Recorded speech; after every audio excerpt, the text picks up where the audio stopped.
მოგესალმებით. ეთერშია გადაცემა რეზიუმე. სტუდიაში მუშაობს ჟურნალისტი მერაბ მეტრეველი. სამართალწარმოების პროცესში ჩადენილი დანაშაულის გამოძიების დეპარტამენტი. ასე ქვია ახალ განყოფილებას, რომელიც დღეიდან მთავარ პროკურატურაში ფუნქციონირებას იწყებს. საქართველოს მთავრობისა და მთავარი პროკურატურის აქტიური თანამშრომლობის შედეგად მიღებული იქნა გადაწყვეტილება ჩამოგვეყალიბებინა სწრაფი და ეფექტური მექანიზმი, რომელიც ორიენტირებული იქნებოდა სამართალწარმოების მიმდინარეობისას და სასჯელის მოხდის პერიოდში ჩადენილი დანაშაულის გამოძიებას. განაცხადა დღეს მთავარმა პროკურორმა დეპარტამენტის პრეზენტაციაზე. გიორგი ბადაშვილის განცხადებით, სამართალწარმოების პროცესში ჩადენილი დანაშაულის გამოძიების დეპარტამენტის მიზანია გამოიძიოს საჯარო მოხელის მიერ ჩადენილი დანაშაულები, რომლის შედეგადაც მოქალაქეებს ფიზიკური და მატერიალური ზიანი მიადგათ. ვიდრე ჩვენთან სამართლიანობის აღდგენაზე ზრუნავენ, ევროპაში ნატოს გაფართოების საჭიროებაზე კიდევ ერთხელ დაფიქრდნენ. საფრანგეთის პრეზიდენტმა ჩვენს და უკრაინელებსაც ცივი წყალი გადაგვასხა და განაცხადა, რომ მსურველ ქვეყნებს წევრობაზე ამ ეტაპზე უარი უნდა უთხრათ. სამართლიანობის აღდგენა და ნატოს პერსპექტივა. დღევანდელი რეზიუმეს თემებია. რას გამოიძიებს პროკურატურის ახალი დეპარტამენტი, რამდენად ეფექტური იქნება და რა მოლოდინი აქვთ დაზარალებულებს. პესო ხარძიანი, ბიზნესმენი, ლევან თარხნიშვილი, ნაციონალური მოძრაობა, ვალერი გელბახიანი, იურისტი. რას ნიშნავს ფრანსუა ოლანდის განცხადება და რა პერსპექტივა აქვს საქართველოს ნატოს გზაზე. მამუკა კუდავა, ყოფილი ელჩი საფრანგეთში. გიორგი ახვლედიანი, გაერთიანებული დემოკრატიული მოძრაობა. პეტრე მამრაძე, მთავრობის კანცელარიის ყოფილი უფროსი. მაშასე მივესალმებით ჩემს სტუმრებს სტუდიაში, მოგესალმებით ბატონ ვალერის, ბატონ პესოს და ასე მივესალმებით ლევან თარხნიშვილს, რომელიც სკაიპით გვერდება. თუმცა ვიდრე თქვენთან საუბარს დავიწყებ, მე მინდა ვისაუბრო მის შესახებ, რა ინციდენტიც მოხდა რამდენიმე საათის წინ ერთ-ერთ აქციაზე, რომელსაც მართავდნენ რამდენიმე პოლიტიკური ორგანიზაცია, მათ შორის ქრისტიან-დემოკრატიული მოძრაობა, პარტია რეფორმატორები და ასევე თავისუფალი საქართველოს CMS ინტერპრეს ნიუსის კორესპონდენტ ირაკლი გედეინძეს. ჩვენ შეგვიძლია ხა ეს ვიდეო ვნახოთ. ირაკლი გედეინძე ამ წუთებში ინგოროყვას საავადმყოფოშია გადაყვანილი და თუ ის მოახერხებს მოსვლას ჩვენ განაცემის განმავლობაში შევეცდებით მას გავესაუბროთ. თქვენ ხედავთ, რომ საკმაოდ სასტიკად გაუსწორდნენ მას, დაუმტრიეს კამერა აქციაზე, რომელსაც ის აშუქებდა და იღებდა. ჯერჯერობით არც ერთი პარტია არ იღებს პასუხისმგებლობას ამ ინციდენტზე. აქციის მონაწილე ისინი ამბობენ, რომ გამოიკვლევენ ამ ყველაფერს. თქვენ შეგიძლიათ ნახოთ ახლა ეს კადრები. რას ქვია ვიღებდი და რა არის ესო დამიმტრიადო? გადაგიმტრია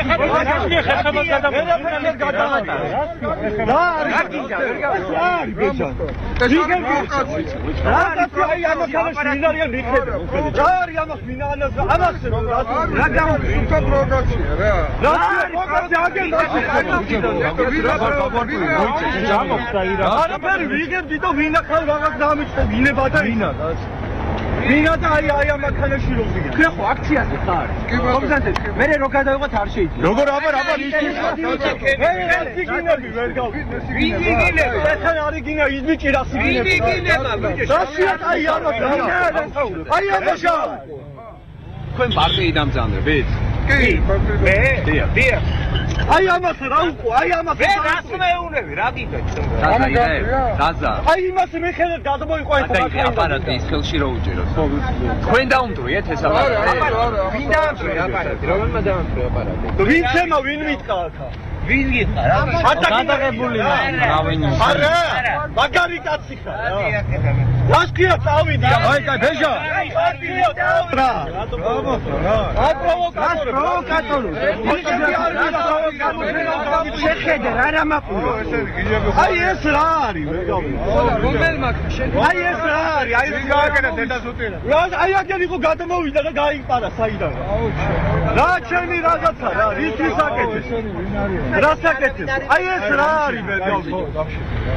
აი ამას ხო ანაზღაურებ თავიდან ბოლომდე. მე რა დავანაზღაურებ? მე რა ვიცი. ვინ არის? ჩემი პარტია ანაზღაურებს. ვერ მიხდირა. არაფერი ხო? რაცა რა არის? გიჟია რატო მოეჩვენა რა? წავიანია ეს სადაც გააკეთა. აბა ჭყვია შენ ხარ ჭყვიანი ხა ესე რო გჭირს და? ერთოს რა. ნორმალურ კაცს ეს უნდა გჭირდეს, რაც გჭირს. რატო რას ქვია ხელებით მე ლაპარაკები შენ აბა რითი ლაპარაკები? აი ეს რა არის გამეცი ხების გელაპარაკე მე რას მელაპარაკე მე დაგიხვდი გეუბნებით თქვენი წარმომადგენელმა ვიღაცა დაარღვია ვიღებდი აქციის მზადების პროცესს და არ ესიამოვნა რომ კადრში მოხდება ერთ-ერთ მანქანაში იჯდეს ახალგაზრდა ბიჭი არ ესიამოვნა ეთყობა კადრში რომ ისა დამიწყო საქმის გაჩევა რომ მეთქი არ ვიცნობ ვინ ახალ სათო რატო მოხვედი ჩემთან და ამის მერე დაიწყო გინება და უკვე გადავიდა ცემაზე და დაამტვრია აპარატურა და ორი იმას მოყვა მერე თანხლები კიდე ერთ-ერთი ახალგაზრდა და ცემეს იმა რა ქვია აქვე რა საერთოდ ესეთი სახის აქციებზე ესეთი ინციდენტი არის მრავლად ჩვენ გავარკვევით სიტუაციაში თუ ეს აქტივისტი იყო ბუნებრივია ჩვენი მხრიდან დაიჯება და ზარალიც ანაზღაურდება და ბოდიშსაც მოვიხდით თუ ეს ესე იყო მაგრამ თუ პროვოკაცია იყო ამასაც მივცემ ჩემ ხო, მე იმედი მაქვს რომ მართლაც დაიჯება დამნაშავე შინაგან საქმეთა სამინისტრომ განაცხადა რომ აღძრულია უკვე სისხლის სამართლის საქმე და ეძებენ იმ ადამიანს ვინც ფიზიკური შეურაცხყოფა მიაყენა ინტერპრეს ნიუსის კორესპონდენტს რომელიც შეგახსენებთ რომ ამ დროისთვის ინგოროყვას კლინიკაში იმყოფება თუ მოახერხებს მოსვლა შეიძლება შემოგვიერთდეს კიდეც და მასაც გავესაუბრებით მანამდე კი დაუბრუნდებით ჩვენ ძირითად თემას ახალი დეპარტამენტი რომელიც შეიქმნა პროკურატურაში და ბესო ხარძიანთან გადავალ პირველი შეკითხვით ბატონ ბესო თქვენ ხართ ერთ-ერთი დაზარალებული ბიზნესმენი კუსტვის საქმეში იქნებ გითხრათ რა იმედებს უკავშირებთ ამ დეპარტამენტს. პირველ რიგში მოგესალმებით გილოცავთ ახალ სტუდიას. ალბათ. სასიამოვნო მოწვევა. მე დაზარალებული არა მარტო კუსტვის საქმეში, არამედ თუ კი ამ დანაშაულებებს, იმ 9 წლიან დანაშაულებებს დავყოთ დეფინიციებად, ყველანაირად დაზარალებული ვარ, ანუ კერძო საკუთრის სამართლის ნაწილშიც პირდაპირ გადაფორმებით, კერძო დავაც მაქვს ანუ ამის თქმა მინდა, სახელმწიფომაც წაიღო რაღაც გარაჟიც მაკიდიეს $1,500,000 წლებში და ასე შემდეგ, რომ ჩამოყვე ძალიან შორსავად. რაც შეეხება იმედებს გამოცდილი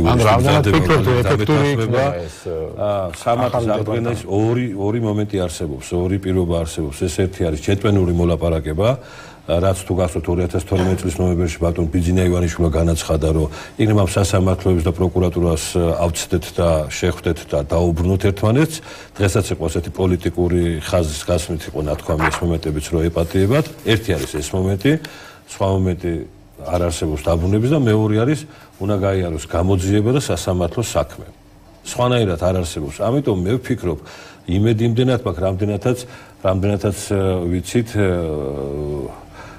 ახალი პროკურორები და ახალი გამომძებლები, რომლებიც ასე ვთქვათ, გათხოვლები არ იყვნენ, ნაციონალურ მოძრაობასთან შემჩნეულები არ იყვნენ, ქონების წართმევებში, ასეთი კადრებით დაკომპლექტდა ეს დეპარტამენტი, სპეცდეპარტამენტი პირობითად ესე უწოდოთ და აქედან გამომდინარე არც ის არ გვეგონებს, რომ 2 წლის განმავლობაში არაფერი არ გამოძიებულა. ჩემს მიმართ, ჩემს საქმეზე ინტენსიური გამოძიება მიდიოდა, ვაკვირდებოდი და არ გვეგონებს, რომ თქვა 600 თუ 700 საქმე ერთ დღეშია გამოსაძებელი. გამოძიების რაღაც ეტაპები გავლილია და იმედია ეს ადამიანები ამას დააჩქარებენ, შეისწავლიან და ის თავის მოვალეობა. რა მაშინ აუცილებელია ეს ახალი დეპარტამენტი, თქვენ როგორ ფიქრობთ, თუ ისედაც იძიებდნენ ამ საქმეს? იცით როგორი მომენტია, რომ კიდევ ვიმეორებ, ძალიან ბევრი პროკურორი და გამომძიებელი გათხრილი იყო და შემჩნეული იყო ძველ საქმეებში. მე ესე დავაკვირდე, რომ ეს ხალხი გამოყვეს, კარგი მიჯიბს ქონე პროკურორები, გამომძიებლები და ამ კუთხით არის, ამ ნიშნით არის ეს შექმნილი ძირითადად ეს გონია. გასაგებია. ბატონ ვალერი, თქვენ რას ფიქრობთ, როგორც იურისტი, როგორ წარმოგიდგენიათ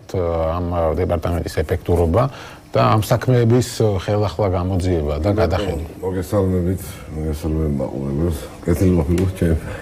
ალბათ. ანუ მე არაერთხელ გამოვთქვა მის თავაზე, აზრი როგორც პრესით, ასე ტელევიზიის მეშვეობით. რა თქმა უნდა, ყოველგვარ ახალ ინიციატივას უნდა მიესალმო და უნდა დაინახო მასში, სწორედ ის გზაც და ის საშუალებაც, რომელიც სამართალს მისცემს, ასე ვთქვათ, პურის ჭამის საშუალებას, ხო? მაგრამ კვლავ მაქვს კითხვები. კი ბატონო, სწორედ ამისთვის ხართ ეთერში, რომ დავსვათ ეს შეკითხვები. აქ არის როგორც კონსტიტუციური პრობლემა, მე ამას ხედავ უკვე, სამართლებელი კონსტიტუციური პრობლემა, ასევე შედეგთან მივალთ თუ არა ეს პრობლემა. საქმე იმაშია, რომ მე ეს ასე ვთქვათ პროფესიული ნაწილი ჩემი საქმიანობის მაქვს გამომძიებლად ასე ვთქვათ გამომძიებლობიდან დაწყებული პროკურორობიდან და შეიძლება ითქვას, რომ ვიცნობ ამ პრობლემას პროცესუალური თვალსაზრისით. ეხლა, როდესაც საუბარია იმაზე, რომ სამართალი წარმოების მიმდინარეობისას ჩადენილი არის დანაშაულება. საუბარია რომ ხელისუფლების მიერ არის ჩადენილი დანაშაულება, ხო? აქ არის არა მარტო ის პროკურორები და ის გამომძიებლები, რომლებიც ამ ძალადობაში მონაწილეობდნენ, არამედ ასევე სასამართლო კორპუსი. ეხლა უყურეთ რა ხდება. კანონიერ ძალაშია ყველა განაჩენი შესული. თუ ჩვენ ბრალს დავდებთ პროკურორს, რომ ჩვენ არაკანონიერად ძალადობრივად მისი ნების საწინააღმდეგოდ აიძული ადამიანი რომ ქონება დაეთმო, ჯერ დათმობით დავიწყოთ ჩუქებები, ან წაგერთმია როგორც დაუსაბუთებელი ქონება და გადაგეცა სახელმწიფოსთვის, მაშინ რა უყოთ განაჩენებს. განაჩენი ხო კანონიერ ძალაში რჩება. თუ განაჩენი კანონიერ ძალაში შევა და ის არ აღსრულდება, მაშინ საქმე გვაქვს. სასამართლო გადაწყვეტილების აღუსრულებლობას, ანუ ხელის შესრულებას. აღსრულებულია უკვე ის. არა, აღსრულება გაჩერდება როგორც უკან დააბრუნებ, ხო? ვერ დააბრუნებ უკან. ანუ სამართლებრივი კაზუსი იქნება, თუ კონსტიტუციური პრობლემაში შედიხარ, რომ კონსტიტუციის ის ნაწილი, სადაც მართლმსაჯულების გადაწყვეტილება საბოლოოა და არ იცვლება, უკვე არ ღვევს საქართველოს კონსტიტუციის მთავარ პრინციპს, მართლმსაჯულების აღსრულების პრინციპს. აქედან გამომდინარე, დგებით ისევ იმ ფაქტის წინაშე, რომ გამოძიება ჩატარდება, წერტილი დაესმება, მაგრამ შედეგი არ ექნება. ესე იგი, შედეგი რას ექნება მე გეტყვით? ან შედეგი არ ექნება, არავის არ დაიჭერენ და არავის არ დააბრუნება. დაჭერით შეიძლება დაიჭერო პროკურორი, გამომძიება. მოსამართლეს ვერ დაიჭერენ, იმიტომ რომ სანამ ვიდრე კანონიერი ძალაში. დღეს ირაკლი ღარიბაშვილმა თქვა, რომ საშუალო რგოლს შევეცდებით, რომ გვერდი ავაროთ და შემკვეთები დავიჭიროთ. ნუ როგორ ეხლა, ეგ როგორ არის იცით? მოდი სამართლებრივად ახსნათ, მაშინ ეგ როგორ არის შესაძლებელი, კი ბატონო. თუ მაგალითად არ იჭერ პროკურორს, არ იჭერ მოსამართლეს. ნუ მაშინ რა ხდება? მოსამართლე უნდა აღიაროს, რომ მან უკანონო გადაწყვეტილება გამოიტანა, ანუ დანაშაულის აღიარებაზე, რაღა უნდა იმას მოსამართლე. თუ პატიოს ირაკლი ღარიბაშვილი ვერაპატიებს. ან როგორ უნდა გახვიდე შემკვეთთან, ამაზე საუბრობთ. ანუ უნდა ღარიბაშვილი ვერაპატიებს ამას. ანუ კვლავ მივედით კანონთან, კვლავ მივედით კონსტიტუციურ პრობლემას, ხო? ამიტომ გამოსავალს მე მაგალითად იმაში, რომ ქონება დაუბრუნდეს ესეთი დაჩქარებული ეფექტური მექანიზმის მეშვეობით ვერ ხედავ. მინიმუმ 1 წელი მაინც გაგრძელდება თვითონ საქმის გამოძიება. დაახლოებით თუ არ ვწდები, ჩვენ 600 საქმეა მარტო ქონებაზე, როგორც დღეს. მარტო ქონებაზე არ არის, დაჭერებზეც არის. დაჭერებზეც არ არის. დაჭერები, ხო? რომელსაც მოყვა მატერიალური სხვათა შორის ზიანიც. შემდეგ გარდა იმისა, მე გეტყვით მაგალითად შალიკიანის საქმეს გეტყვით მაგალითად. შალიკიანი დაადანაშაულეს არარსებულ დანაშაულში, გახსოვთ დოქურაშვილის მიერ გადაღებული ისა შევარდნები ქუთაისში და თითქოს იარაღი ჰქონდა და რაღაცა. დაძეს ბრალი და დააწერინეს, რომ სანაცვლოდ მე თუ გამიშვებ და წავალ ამ ქვეყნიდან, დეპუტატობაც არ მინდა, ავტოვებ ყველაფერს და გაძლევთ 12 ბენზოგასამართ სადგურს, აირმის რაკენ დასასვენებელ სახლს და ასე შემდეგ. ჩაიბარა ეს სახელმწიფო. ეხლა აყენებს ოჯახის საკითხს. მომეცით უკან ჩემი ქონები. როგორ მისცემს ღარიბაშვილი ამ ხსენით? კაცმა გადასახო. მაშინ უნდა დაიჭირო. ირაკლი უქრაშვილად დაწყებული. ყველა გამოძიებული, ყველა ის მოსამართლე, რომელიც განაჩენი გამოიტანა ერთი ინსტანცია, მეორე მესამე. ანუ ჩვენ გვინდოდა პროკურატურის წარმომადგენელი ყოლოდა დღეს გადაცემაში რომ კითხვის პასუხი გასცემოდა, მაგრამ სამწუხაროდ მათ უარი გვითხრეს. ამიტომ ახლა მე სიღრმეში არ წავ, უბრალოდ ფორმულას ვამბობ, რომ შესაძლებელია თვითონ სახელწოდება ეფექტურია სახელწოდება, მაგრამ შედეგის ნაწილში, შედეგობრივად იქნება თუ არა ეფექტი, იქნება თუ არა აი ამ კი ბატონო, გასაგებია. ლევან თახნიშვილს მინდა მიმართო, რომელიც Skype-ით გვერდება ნაციონალური მოძრაობის ოფისიდან. ბატონო ლევან, მოგესალმებით, თუ გესმით ჩვენი? კი, მე ბატონო ლევან, თქვენი პოზიცია როგორია? თქვენი პარტიის წარმომადგენლებმა ამაში ყველაფერში პოლიტიკური მოტივები დაინახეს, მაგრამ იყო თუ არა მართლაც ასეთი გადაცდომები დაშვებული ნაციონალური მოძრაობის დროს, რასაც აქ საუბრობენ ჩვენი სტუმრები? პირველ რიგში მე მინდა ასე ვთქვათ, შევუერთდეთ თქვენ აღშფოთებას იმ ფაქტთან დაკავშირებით, რომელიც მოხდა რუსთაველის მოედანზე და იმედი ვიქონიო, რომ თქვენი ჟურნალისტის ჯანმრთელობა და მოყოლფილებელი კი არა და კარგი იქნება და ის შეძლებს განაგრძოს მუშაობა, ასევე იმედი გამოთქვა, რომ თუმცა მის იმედი დიდად არ მაქვს, რომ გამოძიებული იქნება ეს საქმე და დამნაშავე დაიჭრება. აღნიშნო რომ ეს ყოველივე შესაძლებელი გახდა იმ დაუჯელობის სინდრომის გამო და იმ ყველაფრის გამო რომელიც 2 წლინახევრის განმავლობაში მიმდინარეობდა ქვეყანაში და რაც შეეხება თქვენ კითხვას მე მინდა აღნიშნო პირველ რიგში რომ აბსოლუტურად გაუგებარია ამ დეპარტამენტის ფუნქცია, გაუგებარია ის თუ რას უბრალოდ ძალიან გასაგებია ერთი მხრივ თქვენ თვითონ აღნიშნეთ და წინ გამოსვლელმა აღნიშნა რომ ეს ფაქტურად პოლიტიკური კი არა და საკონსტიტუციო ნონსენსია, სამართლებრივი ნონსენსია, აქედან გამომდინარე რჩება ერთადერთი ფუნქცია რომელიც მას აქვს და რომელიც პროკურატურას ყოველთვის ჰქონდა ამ 2.5 წლის განმავლობაში, ესაა პოლიტიკური დევნის ფუნქცია. შესაბამისად უნდა ვთქვათ რომ აქ არის ორი ფუნქცია, ერთი რომ პროკურატურა განაგრძობს იმ პოლიტიკურ დევნას, რომელსაც ახორციელებდა აქამდე და აქამდე თუ ეს იყო რაღაც მთლიანად პროკურატურის საქმე, ეს იქნება ეხლა რაღაც ერთი დეპარტამენტის თუ შეიძლება ასე ვთქვათ, პირველი სახელმწიფო დეპარტამენტის საქმე, ხოლო მეორე ფუნქცია ეს არის გარკვეული PR ფუნქცია, იმიტომ რომ ხელისუფლება მშვენივრად გზნობს იმ პრობლემებს, რომელიც მას აქვს უკვე შექმნილი და ეს არ არის გამოგონილი პრობლემები, ეს არის რეალური პრობლემები, ეს არის ეკონომიკური ამ პრობლემების გადაფარვას ცდილობს თქვენ. სოციალური პრობლემები და სწორედ ამ პრობლემების გადასაფარად უნდა ეს PR აქტი კიდევ ერთხელ ვიმეორებ, მას თუ რაიმეს გამოძიება უნდოდა და თუ არსებობს კონკრეტული დანაშაული და არსებობს კონკრეტული დამნაშავეები და არსებობს კონკრეტული საქმეები, ამისთვის არსებობდა პროკურატურა და ამისთვის არსებობდა 2 წლინახევრის განმავლობაში დრო და პრინციპში პროკურატურას მეტი არაფერი არ უკეთებია ამ 2 წლინახევრის განმავლობაში, გარდა იმისა, რომ წარსულში იქეკებოდა, მას ფაქტიურად დავიწყებული აქვს დღევანდელი მდგომარეობა, სწორედ ამიტომ თქვი, რომ ძალიან ეჭვს გამოთქვავ, რომ რაიმე იქნება გამოძიებული თუნდაც თქვენ ჟურნალისტის ცემასთან დაკავშირებით, იმიტომ რომ გვაქვს კონკრეტული ფაქტები დეპუტატის ჩვენ იმედი გვაქვს რომ იქნება ეს გამოძიება. ასე შემდეგ და ისევ ოპოზიციის წევრებზე თავდასხმის ფაქტები, რომლებიც ჰაერშია დამოკიდებული და არაფერი არ არის გამოძიებული. შესაბამისად პროკურატურამ ამ ხნის განმავლობაში დააკავებული იყო მხოლოდ წარსულის ქექვით და წყნარად შეეძლო გაეგრძელებინა კი ბატონო, მაგრამ აი ბატონებმა აი მაგალითად აქ ზის კონკრეტული ადამიანი ბესიკ ხარძიანი, რომელიც არის დაზარალებული თქვენი ხელისუფლების დრო.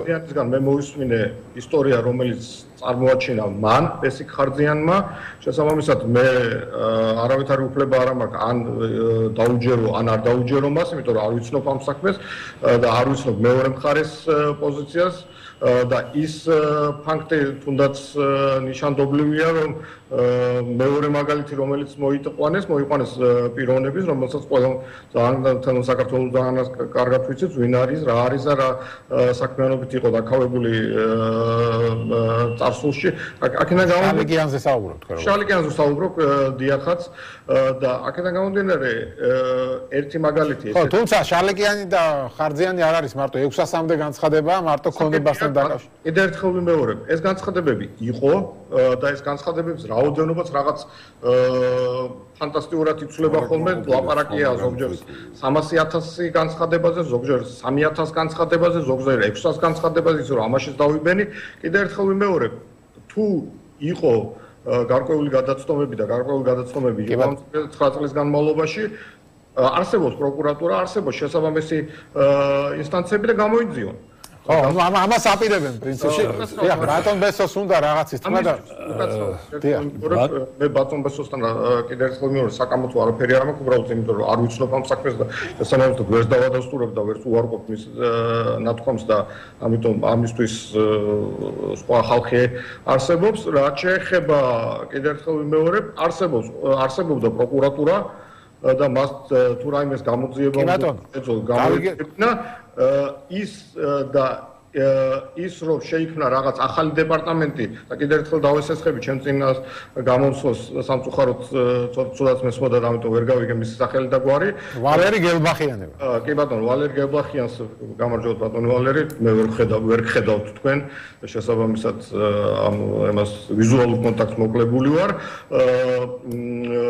დავესესხები იმას რომ ამისთვის არ იყო საჭირო შექმნა რაღაც ახალი პოზიცია გასაგებია დაგიბრუნდებით ბატონ ლევან მანამდე მოდით მოусმინოთ ბატონ ბესოსას და ბატონი ვალერიც ამბობს რომ ბევრი მაგალითის მოყვანა შემიძლია შალიკიანის გარდა ბატონ თარხნიშვილისგან გასაგებია ხლა ნაციონალური მოძრაობის ხარდაჭერების სამართალი გადაყავთ პოლიტიკურ ჭრილში მაგრამ რაზეც ბატონი ვალერიც საუბრობდა აი ასეთ კონტექსტში როგორ წარმოგიდგენია თქვენი საქმის თუნდაც მოგვარება კი ბატონ როგორ წარმომიდგენია რაც შეეხება ამ საკითხს კონკრეტული თქვენი თქვა კუსტბასთან დაკავშირებით და ბატონ ვალერისა პოლემიკაში იმ ნაწილში ნამდვილად ვერ შევასწავლეთ სამართალი და იურისპრუდენცია ქვია ზოგადად, მაგრამ ეს უნდა იყოს ახალ აღმოჩენილი გარემოებებით სავსე. ამისთვის არის ეს გამოძიება, ჩემის აზრით, ამისთვის არის დეპარტამენტი შექმნილი, რომ ეს იქნება ახალ აღმოჩენილი გარემოებები. რაც შეეხება იმ ნაწილს, რომ შუარგოლი განთავისუფლდეს, მაშინ აქ ალბათ კანონში ამაში ვერ გეთანხმებით, კანონი უნდა იყოს, რომ ვინც აღიარებს დანაშაულს განთავისუფლდნენ ეს ადამიანები, ასე ვთქვათ, ამ პასუხისმგებლობებისგან და თუ არ აღიარებენ, შემდგომ ეს იქნება, მაგრამ თვითონ რაც პროკურატურას გამოძიებით და ბრალდებით ხელეწიფება. ეს ჩვეულებრივ რამე კი არ მომხდარა ახალი. აი ბატონ ვალერის დროს იყო დამეთანხმება ვაჟნიაკებს რო ეძახდნენ. უდიდეს საქმე და გამომძიებლები. აი დავარქვათ პირობითად, ეხლა შეიქმნეს ვაჟნიაკები, ანუ გამოცდილი პროკურორები, გამოცდილი გამომძიებლებით და მიყვებიან, მაგრამ კიდევ ვიმეორებ, აი თარხიშვილის გასაგებად მინდა ვთქვა, რომ არაფერი არ გაკეთებულა დღემდე, კიდევ გემოვნებით, რომ ჩემს საქმეზე 8 ტომია და მინდა ჩემს საქმეზე თუ არ იცნობს, სამართლოს გადაწყვეტილება მაქვს და უკვე დადგენილია, გადაწყვეტილება მაქვს, რომ 6 თვის განმავლობაში გდანის მერვე საპრობილეში როგორ მცემდნენ, რა დღეში ვიყავი, 2 თქვენი ჟურნალისტური გამოძიება იყო და ასე შემდეგ, ვითომ არ იციან, ძალიან კარგად იციან ყველაფერი და სამართალი, ბატონ ვალერის კითხოთ აქ, სამართალი შალიკიანს და ხარძიანს და გელბახიანს იცნობს, ის ყველა მიცით ვინ იყო, გაჯერეთი გარდაცვლილი კაცია. აი ასეთი რიტორიკით უნდათ ესეთი რაღაცები გაიტანო და ესეთი დამოკიდებულებით პოლიტიკურ ჭრილში გადატანა ამის არ შეიძლება, რაც არის ამას უნდა უშველოთ, ხო მართალია? რაც გვაქვს აქით უნდა უშველოთ, ჩვენ პოლიტიკურად გადავიტანთ ამას, არაფერი არ გამოვა, მაშინ რა გამოვა, ნაციონალურ მოძრაობას უნდა დაველოდოთ მისი შეგნებით და მერე რომ მოიყვანენ უდესიანებს, ვის ჩემთანაც არის აფში დათახალაიებს ვითხრან შეიძლება ნაციონალურ მოძრაობას მივცე, ხმა არ ვიცი, მაგრამ ეს ხალხი უნდა მოიყვანონ ისევ და მე ისე უდანში უნდა წავიდე? აი ამ კითხვაზე გამცეს პასუხი. კი ბატონო, გაგცეთ პასუხი. არა, საინტერესოა. იქნება მართლა მომწონს, ეს თავობა აღარ მომწონს, ისევ ის მომწონს შეიძლება, მაგრამ რომ მივცე, ხმა ხომ უნდა ვიცოდე, ჩემი მტრები, ანუ ვიც არის უკვე სასამართლო გადაწყვეტილებით რაც არის, ახალგაზრდა. ხო, თავისუფლებიან. იქნება ვაძლევ ხმას ნაციონალურ მოძრაობას, მაგრამ ესენი მოყავთ. კი ბატონო, არ ვიცი, თუ მე უნდა წავიდე 10 წლიანი ვიზებს იძლევიან ამერიკაში, უნდა გავიქცე თუ რა ვქნა, უნდა შევაკვდე თუ აი ეს ამიხსნან და ყველაზე კაი სამართალი იქნება ბათი მხრიდან ეს ამიხსნა. კი ბატონო, ბატონ ლევან, თუ გაქვთ სურვილი რომ გასცეთ პასუხი მოგცემთ სიტყვას, გესმით ჩვენ. კონკრეტულ აი ამ კითხვაზე რა, ეხლა ეს დემაგოგია და რაღაცა ბატონ ლევან, ესმის ჩვენი. დემაგოგია არ არის ეს, მე რაც თქვი. კონკრეტულ კითხვაზე თუ შეიძლება ბატონ ლევან გამეცეთ, აი მინდა ხმა მოგცეთ, შეიძლება მართლა ძალიან ეფექტური მთავრობა იყავით რაღაც ნაწილში და დამარწმუნეთ რომ ხმა მოგცეთ და ეს ხალხი მოყავთ უკან ისევ, ეს ხალხი ვინც მერვე საპრობილეში ავიყვანა. მეორე რა პირველზე არ ვაპირებ.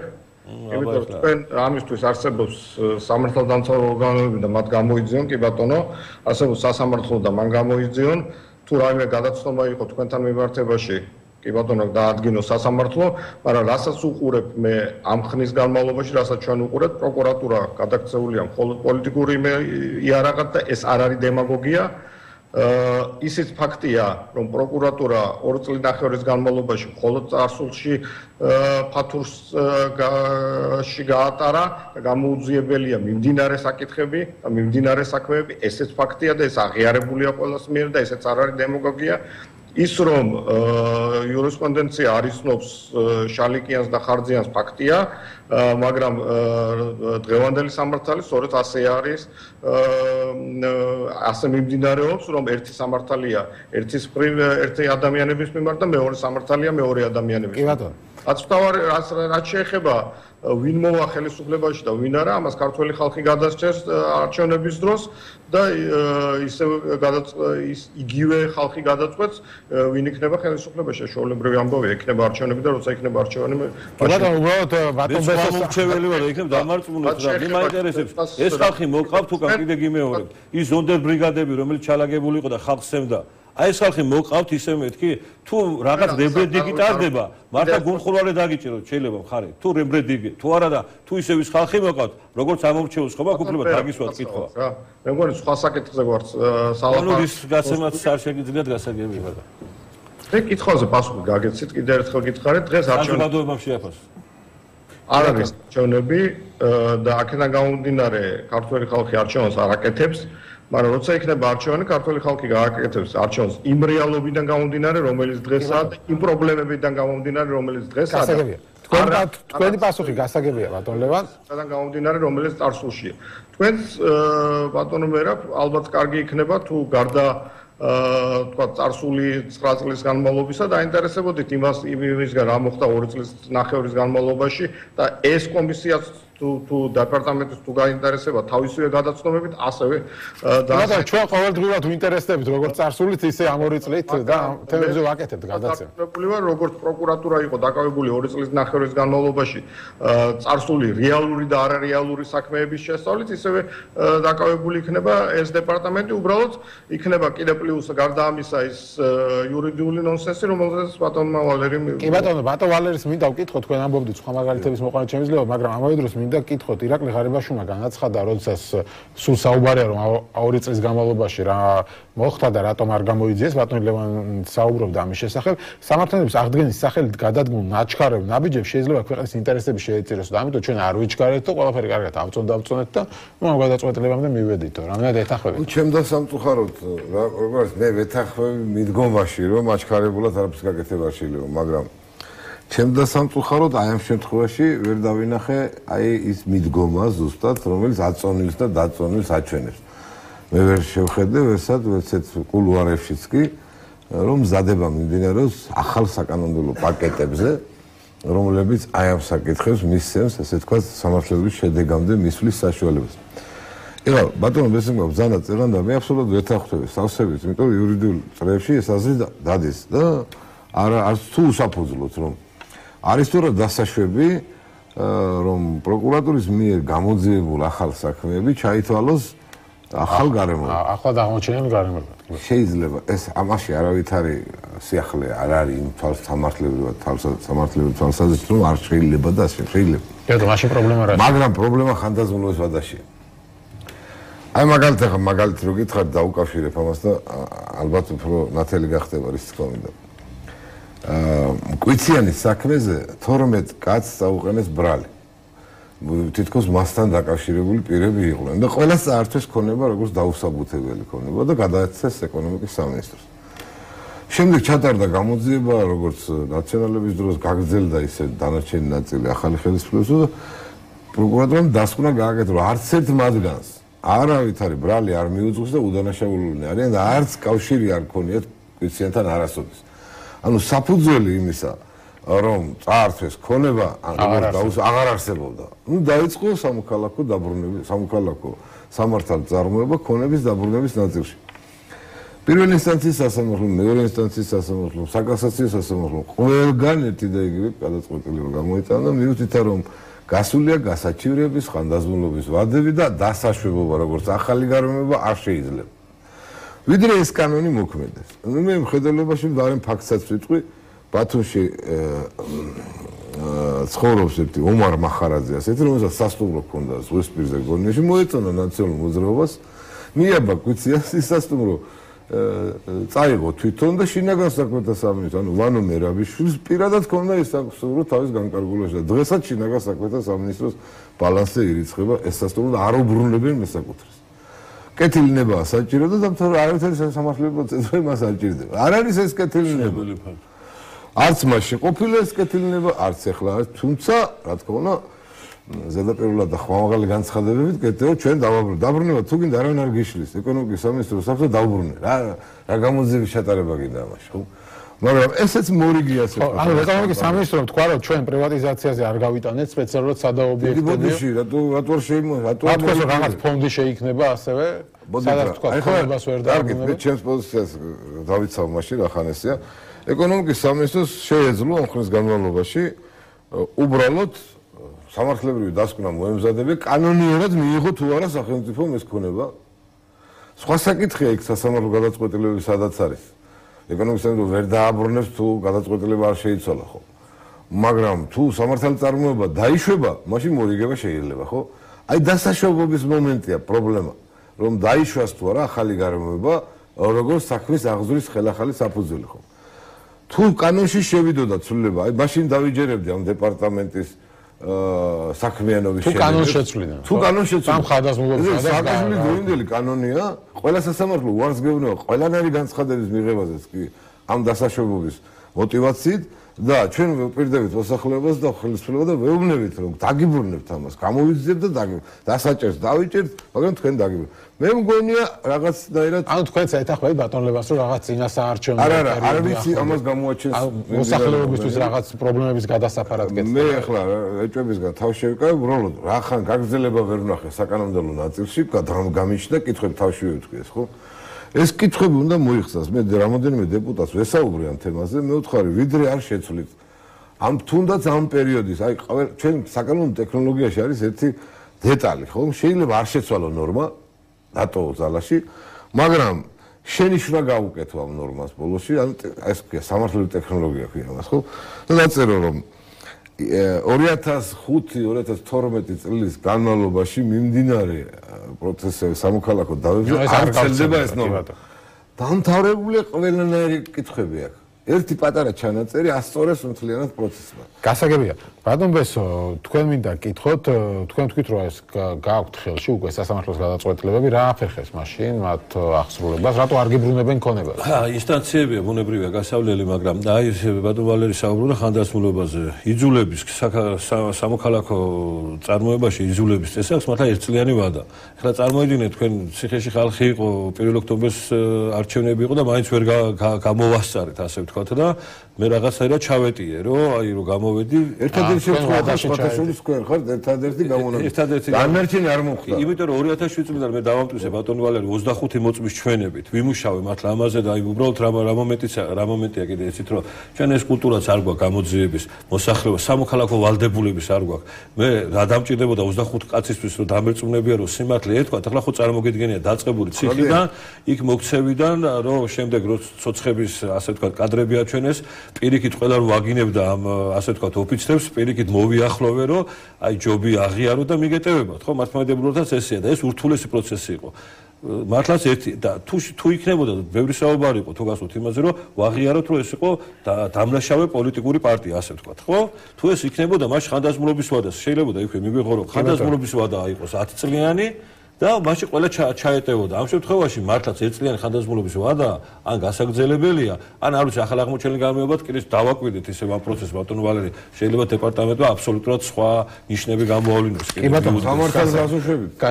სამართალი წარმოება. ანუ თანმიმდევრობით შეიძლება კანონიც მიაყენოს. მე რასამაც მომისმენთ 4-ით შევიდეს პარლამენტში. სენილისთვისაც ძალიან მარტივად.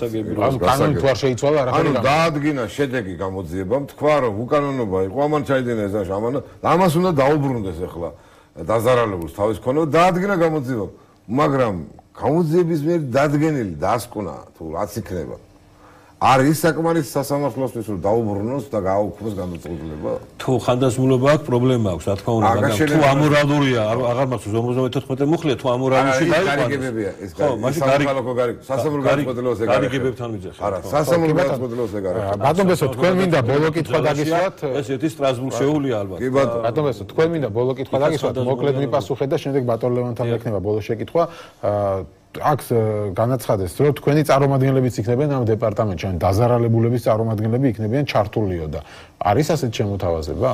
ეს ადვოკატების დონეზე იქნება ალბათ თორემ აი დეპარტამენტში დაინიშნებიან დაზარალებულთა კოორდინატორები თქვა პრემიერ-მინისტრმა. დაზარალებულთა კოორდინატორები ეს არის 4 ადამიანი საღამოს გამოშვებაში ვნახე თუ არ ვწდები იმედზე ეს 4 ადამიანი იქნება კოორდინატორი რომელიც ასე ვთქვათ თვალს მიადევნებს მაგრამ ეხლა ეს 4 ადამიანი რამდენად გაწუხება ბოდიში უკაცრავ ხო არა მეც ეს კითხვა მაქვს საპროცესო პირი არის კოორდინატორი ხო არ ვიცი არ არსებობს ეგეთი საპროცესო პირი ხო აი ესე გამოაცხადა ეს არის გამოგონილი სიტყვა შეიძლება მსმენელისთვის კარგად შეგხვდეს, იურიდიულად არაფერს არ ნიშნავს. აბსოლუტურად არავითარი უფლებები არ გააჩნია. გასაგებია. ბატონო, ბოდიში ერთი სიტყვა უბრალოდ თქვა, ახლა მე ესე გამოდის, თითქოს ძალიან დამცველად უბრალოდ რაც მიგძუნია და გულით ყოველთვის გულღია ვსაუბრობ, მაგრამ ეს არ არის რაღაცას ვიცავდე, თუ კი არ იქნება ესე ვთქვათ, ჩემ ნაწილში კიდე გიმეორებ, რაც არის გავლილი და ათასობით ადამიანია, თუ ეს არ იქნება და ეს არის მართლა პოლიტიკური რაღაც შარმი, ასე ვთქვათ, ჩემზე მეტი ოპოზიციონერი ამ ხელისუფლებას არავინ არ ეყოლება, ეს არ გეგონოთ, მაგრამ რადგან შეიქმნა, თუ გვერდში არ დაუდეთ და სამოქალაქო საზოგადოებას კიდე რას მენა მიმართო რომ ვიც იცის ეს რაღაცა უნდა მივიდეს ჩვენ ხო ესე გავიზარდეთ რომ რაღაცა ტეხავს ეს არ ტეხავს თუ ერთმანეთს არ დაუდექ და ვიც ვიზე იცის რამე და გვერდში არ დაუდექით მარტო პროკურატურა დამეთანხმებით ბატონო ვალერი ვერაფერს ვერ გააკეთებს მოდი მოვუწოდო ხო რა უნდა გააკეთოს სრულილებები კანონში და ვირწმუნებთ რომ და ბატონო ლევან თქვენთან მექნება ბოლო შეკითხვა თუ გესმით ჩემი კვლავ ბატონო ლევან გესმით ჩემი კი მესმის. ხო, თქვენთან აქვს ასეთი შეკითხვა, როგორ ფიქრობთ, როცა ამდენი პრეტენზია არსებობს წინა ხელისუფლების პირობებში, იყო თუ არა მართლაც ასეთი გადაცდომები და თუ იყო ახალი ხელისუფლება თქვენი აზრით როგორ უნდა მოქცეულიყო ასეთ შემთხვევაში? კიდევ ერთხელ ვიმეორებ, რა თქმა უნდა, შეცდომები იყო და მე პირადად ვიღებ, ასე ვთქვათ, ვიზიარებ იმ პასუხისმგებლობას, როგორც კარგზე, ისე ცუდზეც. არა, პოლიტიკურ შეცდომებს არ გულისხმობ, აი ამ სამართლებრივ გადაცდომებზე ვსაუბრობ. შეცდომები კიდევ ერთხელ ვამბობ, არის კონკრეტული ადამიანები და არის კონკრეტული დანაშაულები. შესაბამისად, ეს დანაშაულები უნდა იქნას გამოძიებული და კონკრეტული ადამიანები უნდა იქნას დასჯილები. რასაც ჩვენ აქამდე ვხედავდით და დიდი ეჭვი მაქვს ესევე გაგრძელდება და მე სპეციალურად არ ვერეოდი თქვენი ორი სტუმარის საუბარში, იმიტომ რომ მათ თავის და უნებურად წარმოაჩინეს იმ სიტუაციის აბსურდულობა, რომლის წინაშე ჩვენ ვართ. ანუ იმ დეპარტამენტის შექმნით და იმ დაპირებებით, რომელიც ბატონმა პრემიერ-მინისტრმა მისცა ეხლა და წარსულმა პრემიერ-მინისტრმა მისცა თავის მართლობის პერიოდში, ну ეს მართლობა დღესაც გრძელდება. ფაქტობრივად თქვენმა სტუმრებმა ნათლად აღწერეს ის, რომ აქედან არაფერი რეალური შედეგი იმ ყბადაღებულ სამართლიანობის აღდგენის მხრიდაც კი არ დადგება, კიდევ ერთხელ ვიმეორებ, თუ ლაპარაკი რაღაც ხო, მაგრამ აი რატო თქვენ ამბობთ რომ უნდა გამოეძიებია ხელისუფლებას? რატო ვერ იძიებს ხელისუფლება თქვენი აზრით? ეს ხელისუფლებას კითხებ. თქვენ რას ფიქრობთ, რა არის ამის მიზეზი? თქვენ მიგიწვდებათ ხელი პროკურატურასთან, კითხეთ მათ. სამწუხაროდ არ მოვიდნენ გადაცემაში. კითხავდი. ან რატო არ მოდის თქვენთან? რასაც ჩვენ ვადევნებთ, ეს არის კიდევ ერთხელ ვიმეორებ, პროკურატურა მთლიანად არის გადართული პოლიტიკურ საქმეებზე და პოლიტიკურ დაკვეთებზე და ასრულებს მხოლოდ ერთი პირის პოლიტიკურ დაკვეთებს, ესაა ბიძინეშვილი. შესაბამისად, ჩემი დიდი ეჭვია, რომ ესეც გაგრძელდება. და კიდევ ერთხელ ვიმეორებ, თქვენ სტუდიაში გამართულმა დისკუსიამ კიდევ ერთხელ წარმოაჩინა ის, რომ ერთი მხრივ ამ დეპარტამენტის შექმნა არის იმ პოლიტიკური დევნის გაგრძელება, რომელიც მიმდინარეობდა 2.5 წლის განმავლობაში და მეორე მხრივ ეს არის PR ეს უკვე რამდენჯერმე თქვით ბატონ ლევან ჩვენს გადაცემაში. დიდი მადლობა. დიდი მადლობა გადაცემაში მონაწილეობისთვის. ამას კიდევ ერთხელ გავიმეორებ. ხო, დიდი მადლობა გადაცემაში მონაწილეობისთვის. როგორც ვიცი, ლევან თახნიშვილი სულ მალე პარლამენტის დეპუტატი გახდება, რადგან გოგი ოჩეაურმა მოიხსნა უფლებამოსილება ჯანმრთელობის გავარესების გამო და ბატონ ლევანი იყო სწორედ სიაში, მასზე გაჩერდა სია და სულ მალე ალბათ პარლამენტშიც ვიხილავთ. ბატონო, თუ ესე გული შეტკივა, ხო? აი დააყინოს ეს საკითხი. ახლა ხო თითქოს ძალიან გული შეტკივა. იმ კანონებზე, რაზეც ბატონი ვალერი საუბრობდა, დააყინოს ახლა ეს საკითხები, რომ ხანდაზმულობისმა და გააგრძელოს და გამოვიძიოთ ყველაფერი. კი ბატონო, თუ დააყენეს ბატონი ლევანი, არ ვიცი. დიდი მადლობა გადაცემაში მონაწილეობისთვის. ვალერი გელბახიანი, ბესო ხარძიანი, ბიზნესმენი და ლევან თახნიშვილი მონაწილეობდნენ გადაცემის პირველ ბლოკში. გადაცემის მეორე ბლოკში ჩვენ ვისაუბრებთ ნატოს პერსპექტივებზე და საფრანგეთის პრეზიდენტის განცხადებაზე. დაგველოდეთ საინტერესო დისკუსია გველოდება წინ. ვსაუბრებთ ნატოს და ევროზოგადად ევროატლანტიკურ პერსპექტივებზე. ფრანსუა ოლანდის განცხადების შემდეგ ბევრი კითხვა გაჩნდა, როდესაც მან თქვა, რომ ახლა გაფართოება ნატოსი ამ ეტაპზე არ უნდა დადგეს დღის წესრიგში. ჩვენი სტუმრები არიან მამუკა კუდავა, ყოფილი ელჩი საფრანგეთის რესპუბლიკაში, ბატონი გიორგი ახვლედიანი, გაერთიანებული დემოკრატიული მოძრაობიდან და პეტრე მამრაძე, მთავრობის კანცელარის ყოფილი უფროსი. მოგესალმებით ბატონებო. დიდი მადლობა გადაცემაში სტუმრობისთვის და პირველ რიგში ბატონ მამუკა თქვენგან დავიწყებთ. რამდენად ელოდით საფრანგეთის პრეზიდენტისგან ამას თქვენ წლები მუშაობდით საფრანგეთში და საფრანგეთზე ყოველთვის ამბობდნენ რომ იყო სკეპტიკოსი, მაგრამ არა ისეთი როგორც გერმანია. და ნუ ეხლა ოლანდმა ფაქტობრივად პირდაპირ ცივი წყალი გადაგვასხა ყველას შეიძლება ითქვას. პირველ რიგში კუჩხი ბედინერი ამ ახალ ოფისში წარმატებებს სტუდიაში გისურვებთ. არ გამკურებია რატო, იმიტომ რომ ძალიან რაღაც ისეთი აჟიოტაჟი მოხდა პრეზიდენტ ოლანდის განცხადებას, მაშინ როცა შარშან იყო დაახლოებით იგივე განცხადება ობამას მხრიდან, შემდეგ იყო მერკელის მხრიდან, ორი მთავარი ქვეყნის მხრიდან, რომელიც წყვეტს ვინ გაწევრიანდა. ხო, მაგრამ მაგაზე ობამამ თქვა, რომ ჯერ ნატოს გზაზე არ დგანან და ამან თქვა, რომ პირდაპირ გაფართოებაზე უარი უნდა ვთქვათ ამერიკას. ცოტა ისეთი ხო და ერთ კონტექსტში ზრდება. ეს პირველი, რომ მთავარი ქვეყნები ვინც არიან, გერმანია და ამერიკა, რომლებმაც 2008 წელს ძალიან დიდი როლი ითამაშეს გახსოვთ ბუქარესტის სამიტზე, სადაც მაპი ვერ მივიღეთ, მაგრამ მივიღეთ აპირება. ხო. მაგრამ ისიც კარგად გვახსოვს მეორე მომენტი, რომ სწორედ იმ სამიტზე ბუქარესტში სარკოზი იყო, მაგრამ როგორც წესი საგარეო პოლიტიკა არ იცვლება ამ ხრივ ასეთ დიდ ქვეყნებში. საფრანგეთი მაშინ იდგა სწორედ გერმანიის გვერდზე. მას ჰქონდა გარკვეულწილად კომფორტული პოზიცია, ამბობდა სარკოზი პირდაპირ გვეუბნებოდა, რომ აი დაარწმუნეთ მერკელი და მე არ შეგიშლით ხელს.